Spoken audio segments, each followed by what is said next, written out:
Misconceptions series, which is basically just another fact video because you're learning the facts about the misconceptions. This is part 5, so let us continue. Again, shout out Jerome. Okay, music section, right? Also, pardon me if there is a little bit of background noise. Not much I can do about it at this time, and I'm also short on time, so in order to get this video out, I'm sure you all understand. I appreciate the understanding. Okay, let's go. Alright, music section. It's just one bullet point here. Well, no. There's classical and popular music sections after this, but they just labeled this section music section. Okay, cool. You can see it on the screen, and if you can't, then I just explained it. Okay, alright. Absolute or perfect pitch is not extremely rare. Its prevalence has been estimated at as high as 1 in 25 people among music students. So that's just among music students. So if you're not a music student, you might still have perfect pitch. You just didn't go to music school to know. So I mean, that's interesting. There are some artists out there that I know say they have perfect pitch. And who do I know? I can't remember them off the top of my head. Wait, I think, is it Charlie Booth? That's somebody who says they have perfect pitch. And there are others that I've heard say it, I just can't remember it. Anyway, on to the classical music section. First bullet point. The melody of Twinkle, Twinkle, Little Star, the alphabet song, and Baba Black Sheep was not composed by Mozart. Okay, Twinkle, Twinkle, Little Star is a lullaby. For those who don't know, it goes Twinkle, Twinkle, Little Star. That, and the alphabet song. I guess, does everybody have an alphabet song? I'm sure. The one I know, since I speak English, is A, B, C, D, E, F, G, H, I, J, K, L, M, N, O, P, Q, R, S, T, U, V, W, X, Y, and Z. Now I know my ABC. Next time, won't you sing with me? An alphabet song, I'm reading what this thing says now. An alphabet song is any of the various songs used to teach children an alphabet. Alphabet songs typically recite the names of all letters of the alphabet of a given language in what? In what, I must know. In what? In order. Okay. Recite the names of all the letters of the alphabet of a given language in order. You know, I saw, what was it? A video or something where somebody mentions that the alphabet is only in order because we say that that's the order. Technically, A doesn't have to come before B, you know, but whatever. Okay, so those 3 things were not composed by Mozart. Now you know. Alright, next one. Mozart did not die from food poisoning and was not poisoned by his colleague Antonio Salieri or anyone else. The false rumor originated soon after Salieri's death and was dramatized in Alexander Pushkin's play Mozart and Salieri.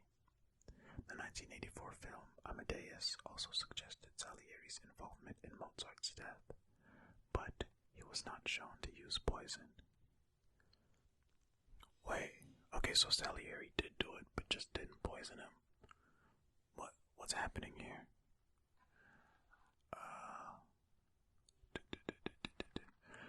On the 5th of December, 1791, the composer Wolfgang Amadeus Mozart died at his home in Vienna, Austria, at the age of 35, very young. The circumstances of his death have attracted much research and speculation. Okay, so we don't know what happened then. Okay. Alright, next bullet point. The Minuet in G major by Christian Petzold is commonly attributed to Johann Sebastian Bach, although the piece was identified in the 1970s as a movement from a harpsichord suite by Petzold. The misconception stems from Notebook for Anna Magdalena Bach, a book of sheet music by various composers, mostly Bach, in which the minuet is found. Compositions that are doubtful as works of Bach are categorized. What? Are cataloged. I was saying categorized and cataloged together. Let's start over. Compositions that are doubtful as works of Bach are cataloged as BWV on short for Bach Werke Verzeichnis Anhang, which is Bach's Works Catalog Annex. The minuet is assigned to BWV ANH 114. Okay, well, there you have it. I don't know. What am I supposed to say here?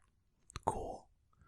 For those of you, I enjoy classical music. I don't know it super deeply, so cool information. Thank you, I guess. Oh, that is a loud sounding vehicle outside. Can you all hear that? Listen. Oh, that's a big one, isn't it? That's a big one. Alright. Next bullet point. The minute waltz takes an average 2 minutes to play as originally written. Its name comes from the adjective minute, meaning small, and not the noun, spelled the same. Okay, yeah, cool. So the minute waltz. Okay, so popular music section. I don't know if I mentioned it before, but we're just going to be ending it at the popular music section because the religion section is a little bit longer. We're kind of short on time. I don't remember if I mentioned it in the beginning. If I did, then you're hearing it again. Apologies, or I'll just take this part out. Who knows? We'll see. Alright, popular music. First bullet point. Edelweiss is not the national anthem of Austria, but an original composition created for the musical The Sound of Music. The Austrian national anthem is Landerberg, Land Amstrom, Land of the Mountains, Land of the River. The Edelweiss is also Austria's state flower. Or is it Edelweiss? I'm butchering these things, I'm sure. Apologies. Alright, next bullet point. The British invasion was not single-handedly to blame for the destruction of American popular music upon the first wave of Beatlemania in 1964. Only one act, the Kingston Trio, had no other factors in its decline. Most others either continued or increased their popularity. The Beach Boys, the Four Seasons, and artists signed to Motown Records were already seeing diminishing returns in 1963, even before the invasion began. Surf rock bands other than the Beach Boys, folk revival acts, or had other complicating factors in their decline, such as acts signed to Cameo Parkway Records were affected by the loss of the American Bandstand, while Elvis Presley had moved on to a movie career. A few acts of the era, mostly prominently Neil Sedaka, had suffered temporary, albeit profound, damage from the invasion, but eventually recovered a few years later through reinventing their style. Okay, so the British invasion did not completely destroy American popular music. If you care about pop music, then a little bit of history for you. Alright, next bullet point. The Beatles' 1965 appearance at Shea Stadium was not the first time that a rock concert was played at a large outdoor sports stadium in the U.S. Such venues were employed by Elvis Presley in the 1950s and the Beatles themselves in 1964. Okay, well, cool.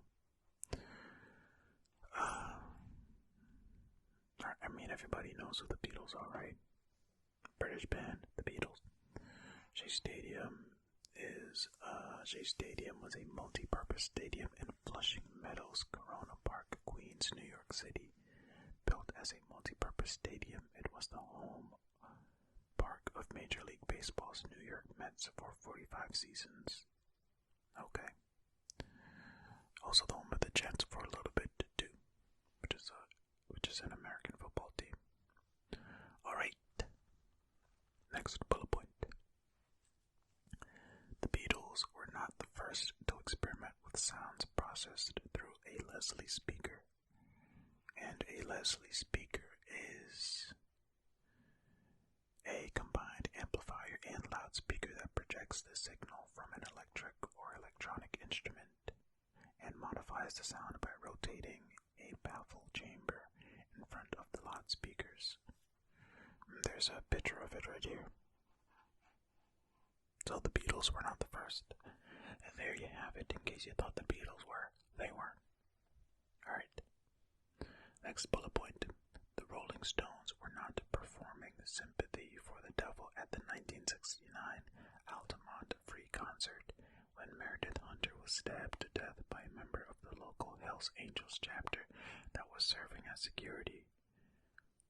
What's happening? While the incident that culminated in Hunter's death began while the band was performing the song, prompting a brief interruption before the Stones finished it. It concluded several songs later as the band was performing Under My Thumb. The misconception arose from mistaken reporting in Rolling Stone. Okay, so somebody was killed during this Rolling Stones concert.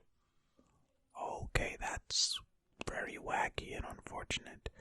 Meredith Curly Hunter Jr. was an audience member who was killed at the 1969 Altamont Free Concert.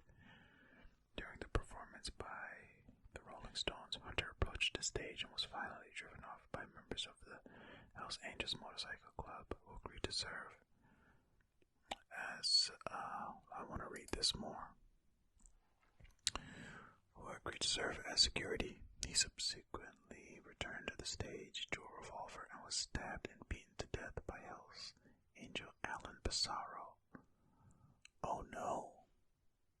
Oh no. Died at only age 18. Okay. The incident was caught on camera and became a central scene in the Maisley's Brother documentary, Gimme Shelter. Pissarro was charged with murder and tried in 1971 following 17 days of testimony. An 8-man, 4-woman jury deliberated for 12 and a half hours before Pissarro was acquitted on grounds of self-defense. I mean, if it was caught on camera, I feel like this is pretty open and shut, no? Because you approach the stage if you're not supposed to, and then you draw a gun. I don't know. Maybe there's more down here, but that just sounds crazy. That's wild. Alright, moving on. Next bullet point. Phil Collins did not write his 1981 hit In the Air Tonight about witnessing someone drowning and then confronting the person and the audience who let it happen. According to Collins himself, it was about his emotions when divorcing from his first wife. I had no idea that was the idea. Huh? They thought it was written about him witnessing somebody drowning and then confront what? Hey, well, that's not the case, so moving on. Alright, last bullet point for this video. Okay. Don't worry, be happy was never sung by the reggae musician Bob Marley. Bobby McFerrin wrote and performed it 7 years after Marley had died. Three Little Birds, which Marley did write, includes a similar line, "Don't worry about a thing, every little thing's gonna be alright." Also people confuse that. Okay, I mean, both good songs, if you ask me. So, Bob Marley was a reggae artist, here you go. Robert Nesta Marley was a Jamaican singer, songwriter, and musician, considered one of the pioneers of reggae. His musical career was marked by fusing elements of reggae elements. What did I just say? His musical career was marked by fusing elements of reggae, ska, and rocksteady, as well as his distinctive vocal and songwriting style. Bobby McFerrin, on the other hand, Robert Keith McFerrin Jr., is an American folk jazz vocalist. He is known for his vocal techniques such as singing fluidly but with quick and considerable jumps in pitch. For example, sustaining a melody while also rapidly alternating with arpeggios and harmonies, as well as scatting. Yeah, both good artists, both good songs if you ask me. But that is it for today's video. I hope the background wasn't too loud and annoying. I hope everybody was able to still enjoy. Apologies. Yeah, just thank you all so much for watching and or listening to this video. And remember, be kind to yourself.